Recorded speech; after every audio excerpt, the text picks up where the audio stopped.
Saudaraku seiman, pendapatan haram akan merusak hati Anda, mendatangkan penyakit kronis, merusak rumah tangga, melahirkan generasi dari sperma Anda karena sumber haram yang akan menyusahkan Anda nanti.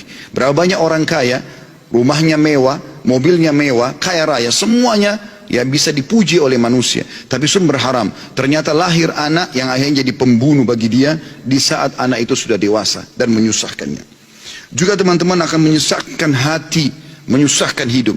Kalau Anda sampai hari ini masih merasakan gelisah, gundah, sebagaimana cukup banyak kalau ada di antara jemaah yang datang kepada kami di pengajian, bertanya, Ustaz, rumah tangga saya ribut, saya juga susah tidur, ada penyakit yang kronis yang saya tidak bisa sembuh, saya tidak pernah berhasil dalam sebuah usaha. Maka kira-kira apa pendapat Ustaz? Saya cuma mengatakan, coba muhasabah sumber pendapatan Anda. Sudah halal atau masih haram? Kalau masih haram, maka itu permasalahannya. Dan tidak ada subhanallah yang bisa mendatangkan kegundahan dan kegelisahan melebihi harta haram itu sendiri. Lebih parah daripada itu, yang keempat adalah akan mendatangkan azab yang sangat pedih pada hari kiamat. Allah subhanahu wa ta'ala menyebutkan misal masalah riba dalam surah Al-Baqarah ayat 275. A'udzu billahi minasyaitonir rajim. Alladzina ya'kuluna ar-riba la yaqumuna illa kama yaqumu alladzi yatakhabbathu asyaitanu minan mas. Dzalika bi annahum qalu innamal bay'u mithlu ar-riba wa halallahu al-bay'a wa harrama ar-riba. Faman ja'ahu mau'izatun min rabbi fantaha falahu ma salafa amru ila Allah. Wa man ada faulaika ashabun nari hum fiha khalidun. Orang-orang yang terus saja memakan riba, maka engkau akan temukan kalau setelah sampai kepada dia argumentasi ini nggak boleh, haram, tapi dia tidak mau dengar, mereka tidak dapat berdiri melainkan seperti berdirinya orang yang kemasukan syaitan lantaran tekanan penyakit gila. Kata sebagian ulama, stres yang sangat tinggi membuat akhirnya karena terlilit utang dan banyaknya bunga bank atau bunga riba membuat akhirnya mereka seperti orang gila.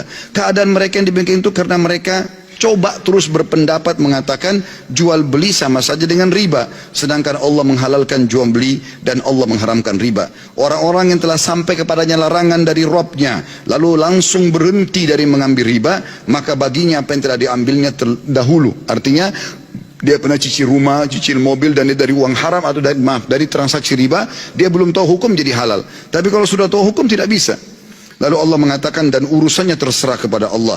Orang yang mengulangi mengambil riba setelah jelas padanya argumentasi, maka Allah mengatakan mereka adalah penghuni neraka dan mereka akan kekal di dalamnya. Di dalam sebuah hadis riwayat Tabarani, kata Nabi SAW, ayyuma lahmin nabata min suhtin fannaru awla bih. Sesungguhnya daging yang tumbuh dari pendapatan yang haram, maka neraka lebih pantas baginya. Saudaraku seiman, disebutkan dalam statement yang disampaikan oleh seorang sahabat yang mulia, dia mengatakan juga kalimat yang sederhana tapi sangat besar sekali efeknya. Sa'ad bin Abi Waqqas radhiyallahu anhu, beliau berkata, tidaklah aku mengangkat satu suap ke mulutku melainkan aku dalam keadaan mengetahui pasti dari manakah datangnya dan dari mana keluarnya. Kalau saya pun yang beli, sumber saya dari mana? Kalau saya dikasih sama orang lain, saya tahu dari mana sumbernya orang itu. Wahab bin Munabbi juga berkata, barang siapa yang ingin doanya dikabulkan Allah Ta'ala, maka hendaklah ia memperbaiki makanannya.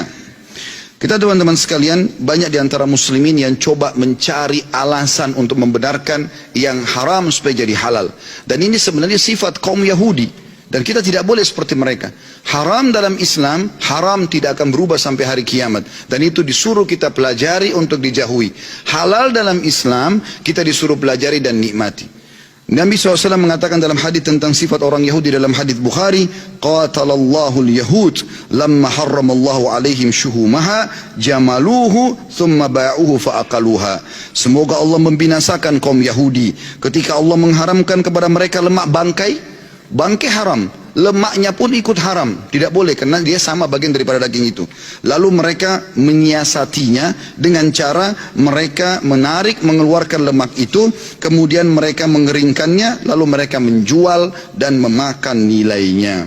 Saudaraku seiman, perbuatan-perbuatan seperti ini karena mereka lupa kalau Allah Subhanahu wa taala Maha mengetahui, Allah Maha melihat, dan Allah itu teman-teman selain daripada Dia adalah Ghafurur Rahim, Maha Pengampun dan Maha Penyayang, jangan cuma berpegang pada satu ayat itu, tapi Allah juga Syadidul Iqab, amat berat siksaannya. Kita renungi sama-sama sebagai penutup, dan akan saya tutup dengan kisah yang sederhana nanti, adalah firman Allah Subhanahu wa taala dalam surah Al-Baqarah ayat 281. A'udzu billahi minasyaitonir rajim. Wattaqu yawman turja'una fihi ila Allah, thumma tuwaffa kullu nafsin ma kasabat wa hum la yudhlamun. Maka takutlah kalian semua, kata Allah, ketika kamu semua akan dikembalikan kepada Allah pada hari kiamat.